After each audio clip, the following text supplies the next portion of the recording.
Hey, what is up, SwefGames here, and today I'm bringing you another Battlefield 4 video on the AEK, so let's hope you guys find this video informative, and now let's just go right into this video.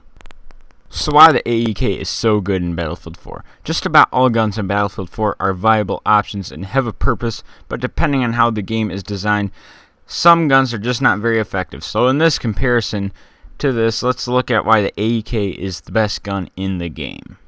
So for its stats, the AEK does 24.5 damage and drops off to 18 damage. The drop off will start at 12.5 meters and ends at 60 meters. With a high rate of fire of 900 rounds per minute and a muzzle velocity of 580 meters per second.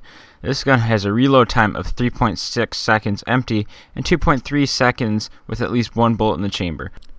With having 0.42 recoil up, 0.25 recoil left, and 0.45 recoil right, and a first shot multiplier of 2.55. Let's look at the performance of the AEK from a decent player. The AEK is good at close range engagements. With a high rate of fire, the AEK will demolish just about anything at close range. At medium range, it is still effective, doing normal assault rifle damage, and at least on PC, controlling recoil is quite easy, so you can still keep a relatively good amount of shots on target. Now at long range, the AEK is not a great choice. With high recoil, it's hard to hit shots at these ranges, but this is from the perspective of a decent player. Now many people might just think a gun like the M416 is a better gun according to what I just said, but it is not in a certain way. The AEK is a decent gun if used by the average player, but a good player who perfects the recoil of this gun will absolutely demolish most players you come across.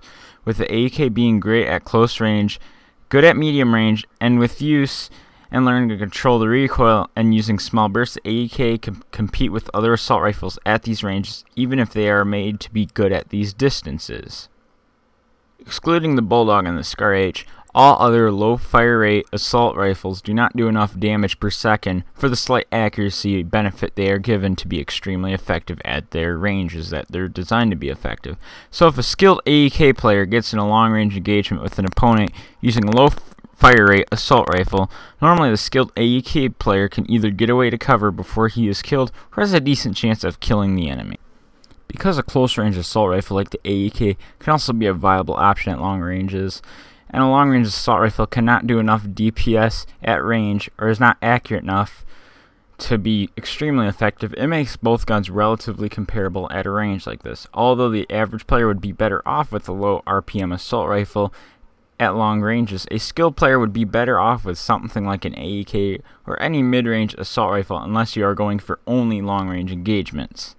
For the M416 AEK comparison, an average player would be better off with the M416 because you don't have to worry about positioning, and you always have a reasonable chance in most firefights because it does everything reasonably well. A skilled player would be much better off with the AEK because they would be able to position themselves to be extremely effective using this gun's advantages, and still if they were caught at a long range, they'd be good enough probably to have a fair chance at taking out the enemy player. The M416 is still a great gun in Battlefield 4, but for a skilled player, the AEK is the way to go if you want to dominate the scoreboard. Even though the AEK takes some small skill to use, it is not a huge challenge to learn to use it. Hopefully you all enjoyed the video, and if you did, please drop a like. If you want to see more videos like this, please hit that little red subscribe button if you're new to this channel. So that's about it. And also expect more content along this line and airsoft. So see you later. SwefGames out.